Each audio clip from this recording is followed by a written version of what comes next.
재앙을 면하는 표와 경고의 기별이라는 주제의 말씀을 가지고 여러분과 함께 하나님 말씀 상고토록 하겠습니다.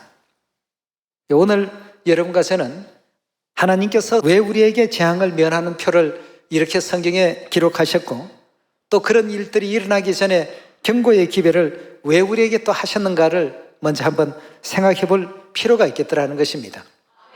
이 경고의 기별이 올 때에는 그 경고의 기별을 잘 귀담아 들어야 됩니다.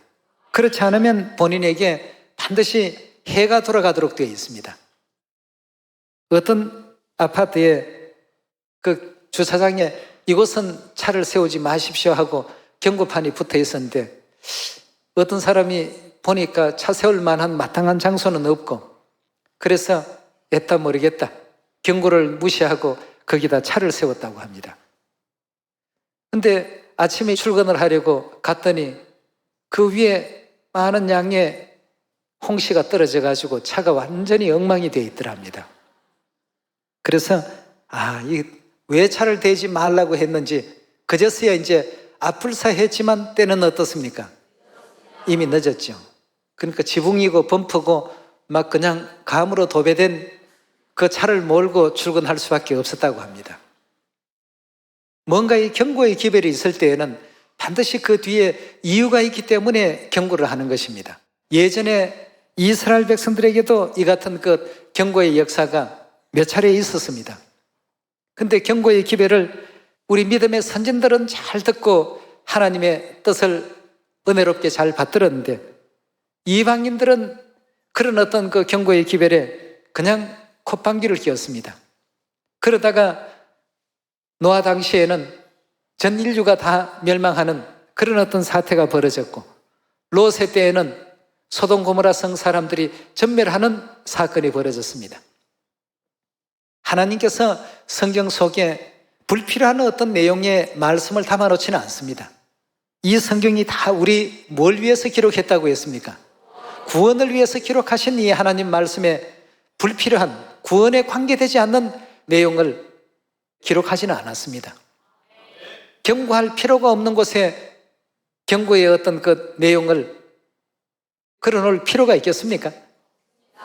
만약에 그런 홍시가 떨어진다든가 이런 것이 뭔가 차를 대는 사람에게 불편한 상황이 생기기 때문에 그런 어떤 부당한 일을 당하지 마십시오라는 차원에서 경고판을 붙여놨는데 그걸 무시하고 그렇게 하고 보니까 결국 이제 그 대가를 받게 된 것이죠.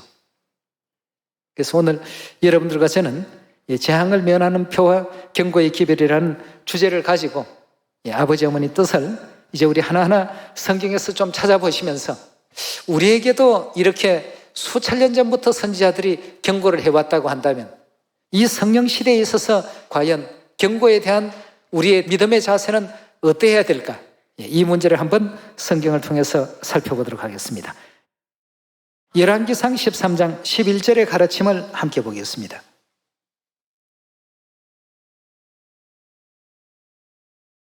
베델에 한 늙은 선지자가 살더니 그 아들들이 와서 이날에 하나님의 사람이 베델에서 행한 모든 일을 저에게 고하고 또 그가 왕에게 고한 말씀도 저희가 그 아비에게 고한지라. 아비가 저희에게 이르되 그가 어느 길로 가더냐 하니 그 아들들이 유다에서부터 온 하나님의 사람의 간 길을 보았음이라. 제가 그 아들들에게 이르되 나를 위하여 나귀 안장을 지우라. 저희가 나귀 안장을 지우니 저가 타고 하나님의 사람의 뒤를 쫓아가서 상수리 나무 아래 앉은 것을 보고 이르되 그대가 유대에서 온 하나님의 사람이뇨? 대답하되 그러하다. 저가 그 사람에게 이르되 나와 함께 집으로 가서 떡을 먹으라. 대답하되 나는 그대와 함께 돌아가지 못하겠고 그대와 함께 들어가지도 못하겠으며 내가 이곳에서 그대와 함께 떡도 먹지 아니하고 물도 마시지 아니하리니 이는 여호와의 말씀이 내게 이르시기를 너가 거기서 떡도 먹지 말고 물도 마시지 말고 또 내가 오던 길로 돌아가지도 말라 하셨음이로다. 자, 하나님께서 분명히 이렇게 경고를 했습니다. 이유가 분명히 있었습니다. 이유가 없이 무작정 두렵게만 하기 위해서 어떤 위협과 힘을 과시하기 위해서만 경고하는 것은 결코 아닙니다. 자, 이렇게 하지 말라고 했는데 18절에 보면 저가 그에게 이르되 나도 그대와 같은 선지자라 천사가 여호와의 말씀으로 내게 이르기를 그를 내 집으로 데리고 돌아가서 그에게 떡을 먹이고 물을 마시오라 하였느니라 하니 이는 그 사람을 속임이라. 이에 그 사람이 저와 함께 들어가서 그 집에서 떡을 먹으며 물을 마시니라. 저희가 상 앞에 앉았을 때 여호와의 말씀이 그 사람을 데려온 선지자에게 임하니 제가 유다에서부터 온 하나님의 사람을 향하여 외쳐 가로되 여호와의 말씀에 너가 여호와의 말씀을 어기며 내 하나님 여호와가 내게 명한 명령을 지키지 아니하고 돌아와서 여호와가 너더러 떡도 먹지 말고 물도 마시지 말라 한 그곳에서 떡을 먹고 물을 마셨으니 내 시체가 내 열조의 묘실에 들어가지 못하리라 하셨느니라 하니라. 자기가 데리고 온 선지자가 떡을 먹고 물을 마신 후에 그를 위하여 나귀 안장을 지우니라. 이에 그 사람이 가더니 사자가 길에서 저를 만나 죽이며 그 시체가 길에 버림받으니 나귀는 그 곁에 섰고 사자도 그 시체 곁에 섰더라. 지나가는 사람들이 길에 버린 시체와 그 시체 곁에 선 사자를 보고 그 늙은 선지자가 사는 성읍에 와서 말한지라. 그 사람을 길에서 데리고 온 선지자가 듣고 말하되 이는 여호와의 말씀을 어긴 하나님의 사람이로다. 여호와께서 그에게 하신 말씀과 같이 여호와께서 그를 사자에게 붙이시매 사자가 그를 찢어 죽였도다 하고라고 기록하고 있습니다. 자, 이 내용을 보면 그 하나님의 사람이 이 베델에 내려갈 때에 하나님께서 경고하신 말씀이 있습니다. 근데 그 경고의 말씀을 그만 어기고 보니까 결과가 사자가 나와서 저를 만나서 죽이며 그 시체 내 버림받은 이런 어떤 불행한 입장이 되고 말았던 것입니다.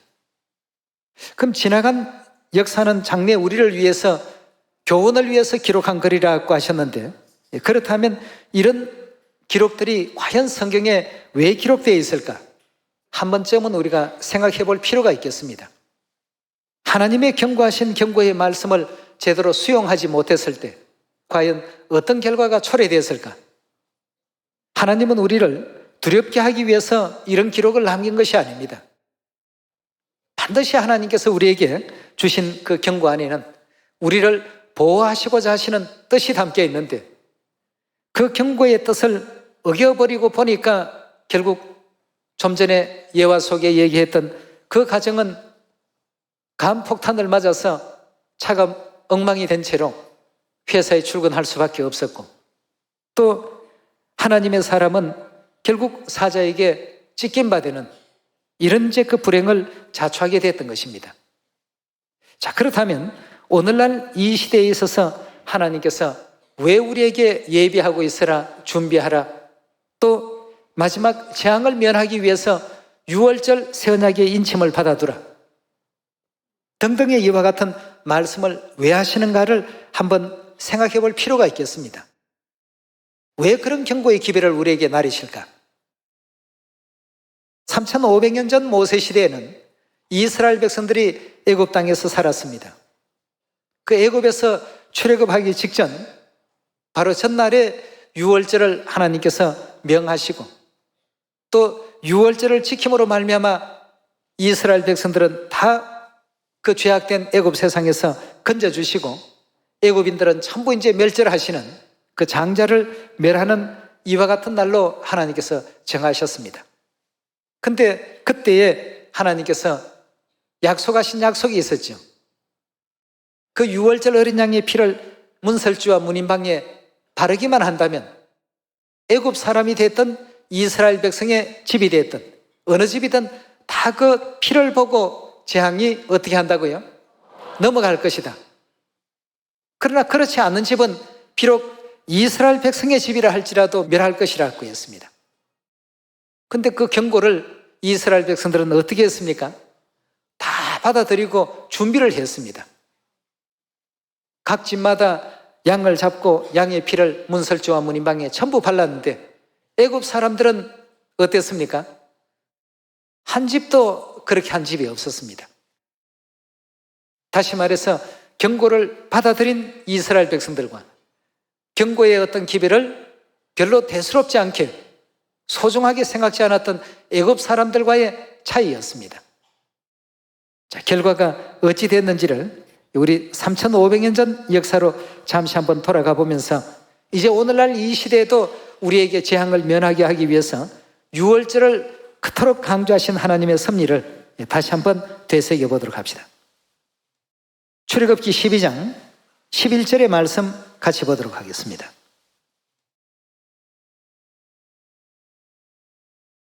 너희는 그것을 이렇게 먹을지니 허리에 띠를 띠고 발에 신을 신고 손에 지팡이를 잡고 급히 먹으라. 이것이 여호와의 유월절이니라.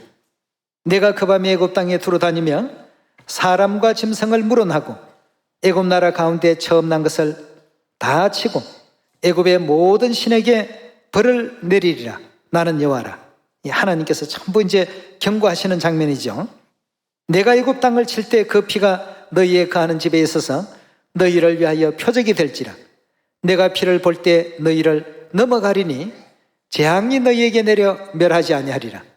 너희는 이 날을 기념하여 여호와의 절기를 삼아 영원한 규례로 대대 지킬지니라 하고 했습니다. 자, 이렇게 이제 대대 지킬지니라 하시고 21절로 넘어가 보겠습니다. 모세가 이스라엘 모든 장로를 불러서 그들에게 이르되 너희는 나가서 너희 가족대로 어린 양을 택하여 유월절 양으로 잡고 너희는 우슬초 묶음을 취하여 그릇에 담아 피에 적시어서 그 피를 문인방과 좌우 설주에 뿌리고 아침까지 한 사람도 자기 집 문 밖으로 나가지 말라. 여호와께서 애굽 사람을 치러 두루 다니실 때 문인방과 좌우 설주에 피를 보시면 그 문을 넘으시고 멸하는 자로 너희 집에 들어가서 너희를 치지 못하게 하실 것이라. 너희는 이 일을 규례로 삼아 너희와 너희 자손이 영원히 지킬 것이니 너희는 여호와께서 허락하신 대로 너희에게 주시는 땅에 이를 때 이 예식을 지킬 것이라. 이후에 너희 자녀가 묻기를 이 예식이 무슨 뜻이냐 하거든 너희는 이르기를 이는 여호와의 유월절 제사라. 여호와께서 애굽 사람을 치실 때 애굽에 있는 이스라엘 자손의 집을 넘어사 우리의 집을 구원하셨나니라 하라 하매 백성이 무리 숙여 경배하니라. 이스라엘 자손이 물러가 어떻게 했다고요? 경고하신 그대로 다 행했습니다. 그대로 행하되 여호와께서 모세와 아론에게 명하신 대로 행하니라. 경고의 기별을 받아들이고 행한 그곳에는 한 사람도 다치는 사람이 없었지만 29절로 넘어가 봅니다. 밤중에 여호와께서 애굽 땅에서 모든 처음 난 것 곧 위에 앉은 바로의 장자로부터 옥에 갇힌 사람의 장자까지와 생축에 처음 난 것을 어떻게 했다고요? 다 치셨다고 했습니다. 그렇게 하시니까 그 밤에 바로와 모든 신하와 모든 애굽 사람이 일어나 애굽에 큰 호곡이 있었으니 이는 그 나라에 사망치 아니하는 집이 한 집 정도 남겨놨습니까? 하나도 없었음이라고 했어요. 경고의 기별을 받아들이지 아니할 때 오는 하나의 어떤 내용이라고 볼 수 있겠습니다. 애굽 전역에 사망당하지 않는 집이 한 집도 없도록끔 이렇게 하나님께서 멸하시고 보니까 밤에 바로가 더 이상은 이제 이스라엘 백성들을 잡아둘 수 없어서 모세와 아론을 불러서 네 백성들 다 데려가라 말이죠. 이제 해방시키는 그 장면이 31절부터 또 연결되고 있습니다. 3,500년 전 역사 가운데서도 경고의 기별이 받아들인 이스라엘 그 백성들이 거했던 그 고센 지역과 같은 애굽 땅이라 할지라도 그 외의 지역들, 그 경고의 기별을 받아들이지 않았던 그런 어떤 지역들을 우리가 생각해 본다면 오늘날 이 시대에 우리 하나님께서 인류에게 내리실 마지막 심판에 대한 문제를 우리가 소홀히 생각할 수가 없더라는 것입니다. 어느 시대든지 이 경고의 기별을 모두가 받아들여야 되는데 그런 것을 어떤 현상이 있을 때 준비를 하게 된다면 어떠할 것 같습니까? 이미 때는 늦겠죠. 그래서 데살로니가 전서에는 어떻게 오신다고요? 도적같이 호련히 예상치 못하게 이렇게 오기 때문에 예상을 하고 있었다고 한다면 준비를 할 것인데, 어느 날에 너희 주가 임할는지 너희가 알지 못함이라 하신 말씀과 같이 이 도적같이 호련히 임하다 보니까 어떻습니까? 준비치 못하고 믿지 못하고 그 경고의 기별을 수천 년 전부터 해오시는데도 불구하고 받아들이지 못했던 이와 같은 그 사람들은 에이, 또 그 소리, 목사님은 하시는 말씀이 늘 그 소리 아니냐, 쉽게 얘기하면 이제 이런 어떤 내용으로밖에 치부를 하지 않는 사람에게는 그건 비록 이스라엘 백성이라 할지라도 문제가 생깁니다. 좀 전에 우리 열왕기상에 봤던 베델에 갔던 하나님의 그 선지자라 할지라도 하나님께서 경고하신 그 내용대로 준행치 못하니까 그에게도 그런 엄청난 재화가 이제 일어날 수밖에 없었습니다. 오늘 여러분과 저는 왜 성경 속에 이런 기록들이 있을까?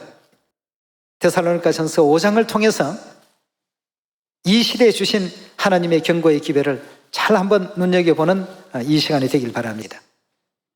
데살로니가전서 5장 1절의 말씀 함께 보겠습니다.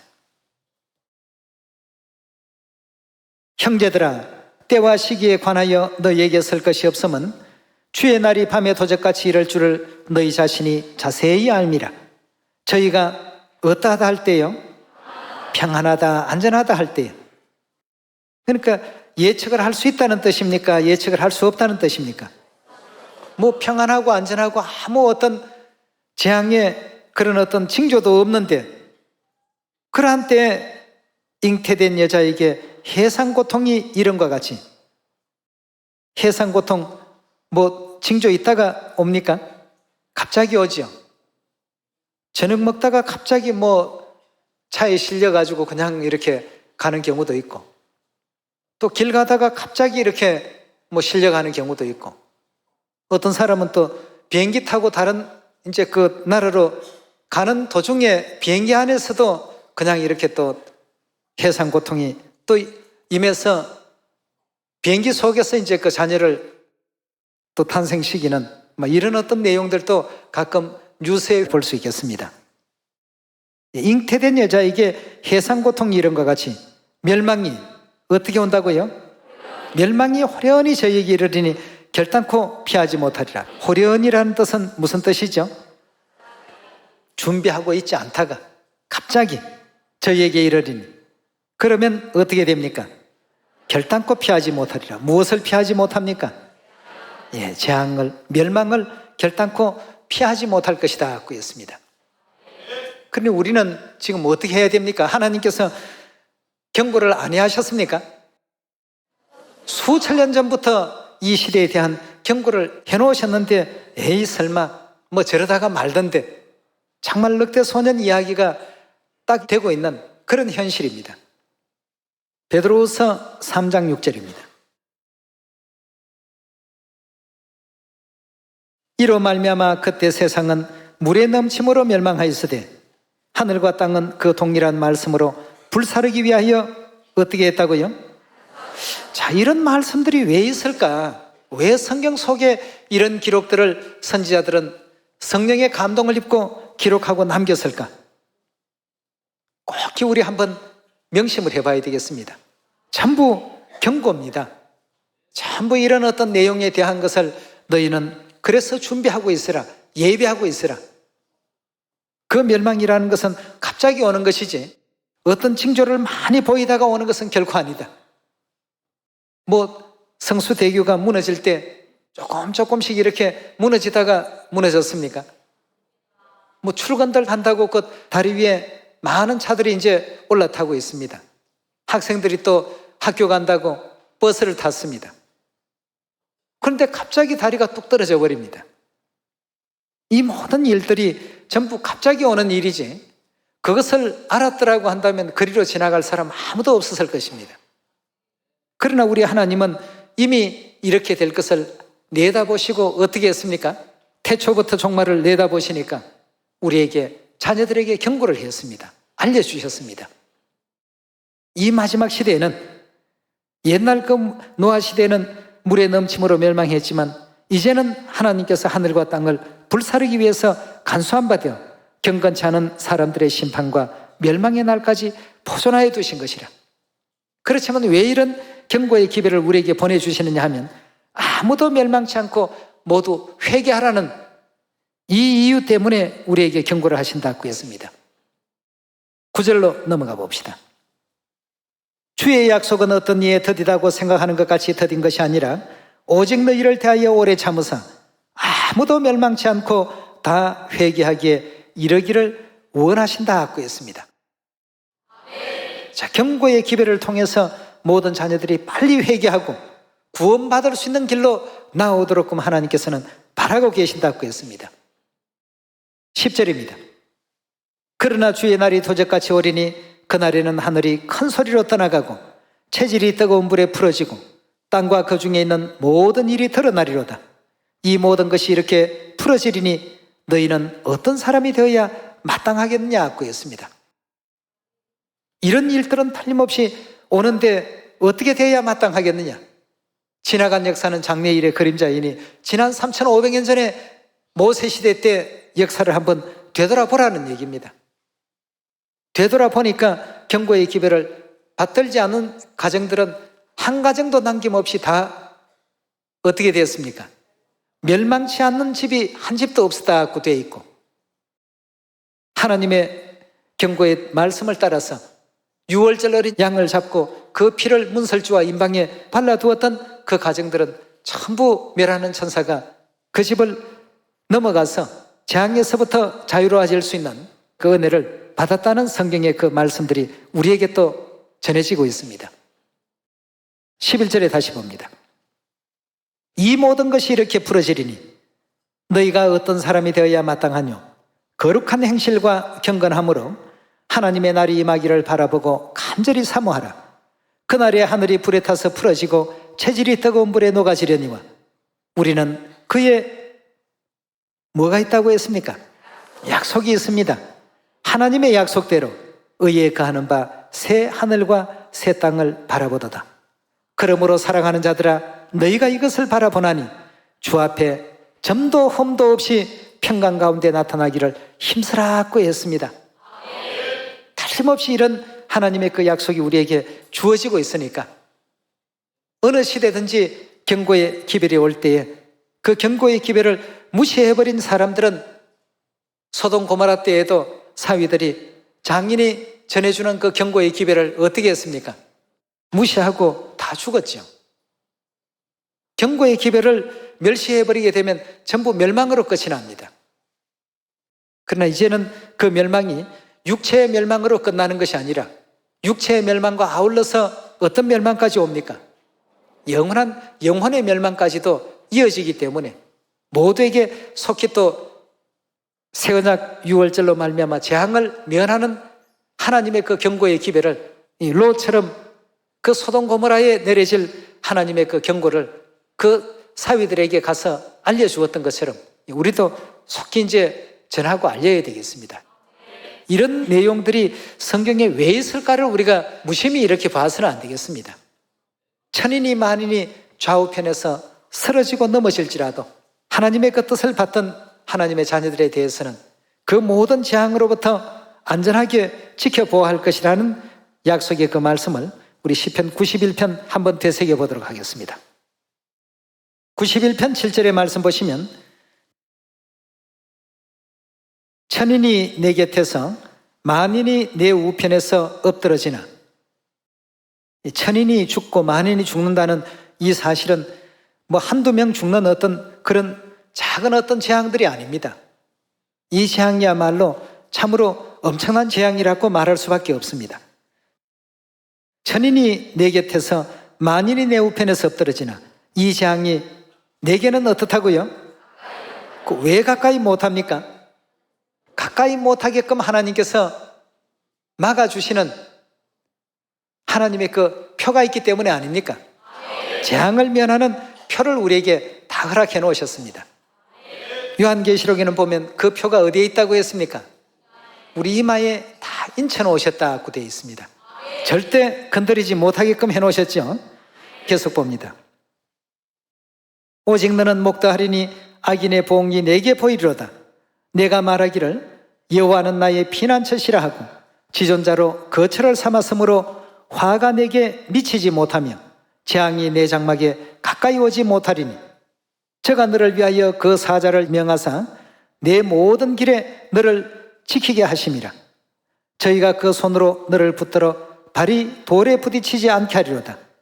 내가 사자와 독사를 밟으며 젊은 사자와 뱀을 발로 누르리로다. 하나님이 가라사대 저가 나를 사랑한즉 내가 저를 어떻게 한다고요? 건질 것이다 하고 했습니다.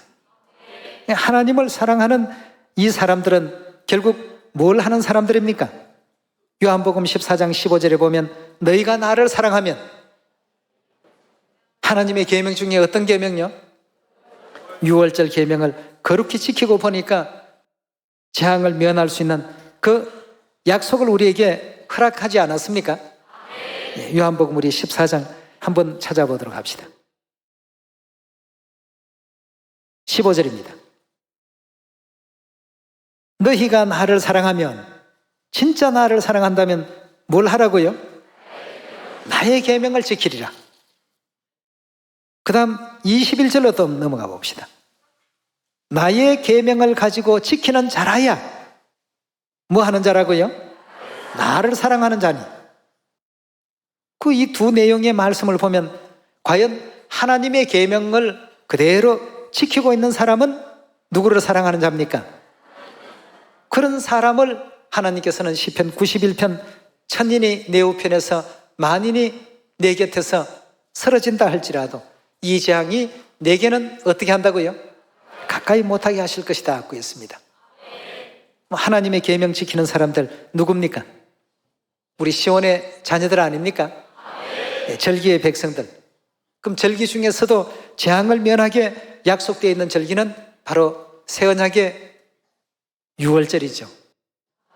새 언약 유월절 인침받은 모든 사람들에게는 천인이 만인이, 이건 한두 사람이 이렇게 뭐 쓰러지고 하는 어떤 그런 내용이 아니라 수많은 사람들이 동시다발적으로 이렇게 병고를 당하는 이런 재앙의 그 상황 속에 하나님께서 그들을 건져주실 것이고 함께 할 것이고 보호할 것이고 그 장막에 가까이 못하게 하신다는 분명한 약속의 말씀이 계셨습니다. 이 경고가 그저 1년, 2년 인류에게 바라시는 경고가 아닙니다. 수천 년 동안 전해 내려오고 있는 경고의 기별입니다. 이 경고를 못 봤다, 못 들었다 이렇게 얘기하는 사람은 거짓말하는 사람입니다. 뭐 1년, 2년 경고를 해도 그 경고가 효력이 있고 하루만 경고를 해도 그게 효력이 있는데 1000년을 넘는 세월을 경고하고 있는데 이걸 못 봐서 몰라서 못했습니다. 있어도 그냥 뭐 아닌 것 같아서 뭐 지키지 못했습니다. 이런 얘기 할 필요가 없는 것입니다. 그래서 우리는 갑자기 호련히 그러한 그 내용들이 임한다 할지라도 전부 시온으로 도피해서 시온에서 아버지 어머님과 더불어서 그 모든 재앙 다 온전히 면함을 입고 영원한 천국을 소망할 수 있는 여러분과 제가 꼭 되시길 부탁드리겠습니다. 그래서 여기에도 하나님을 저희가 나를 사랑한 적 내가 저희를 지킬 것이다 하고 했습니다. 우리가 하나님을 사랑하는 확실한 그 증거는 우리가 누구의 계명을 지금 지키고 있기 때문입니까? 너희가 나를 사랑한다면 나의 계명을 지키고 나의 계명을 가지고 지키는 자라야 나를 사랑하는 자다. 예수님께서 입과 입술로만 사랑합니다, 사랑합니다 하는 자들과 정말 말은 없어도 진심을 가지고 사랑하는 그 사람들을 전부 가려놓으셨습니다. 그 사람들이 모인 곳이 바로 어디입니까? 절기 지키는 시온입니다. 바로 우리 하나님의 교회죠. 전국과 전 세계에 있는 우리 시온입니다. 그 시온에서 은혜로운 절기가 이루어지고 은혜로운 안식일 예배가 이루어지고 있습니다. 우리는 또 하나님의 확실한 경고의 기회를 그대로 받들고 3500년 전 모세를 통해서 이스라엘 백성들이 하나님의 그 말씀을 대변받았을 때 그 말씀 그대로 준행하니라 하고 난 뒤에 백성들에게 주어진 그 결과를 생각해 보시면 오늘 우리 하나님의 말씀을 그대로 여러분들에게 전했습니다. 그렇다면 우리도 하나님의 그 가르침대로 시온으로 도피하고 시온에서 하나님께서 복날해 주실 거룩한 생명의 그 절기를 은혜 가운데서 준행할 줄 아는 여러분과 제가 꼭 되셔야 될 줄 믿습니다. 예, 감사합니다.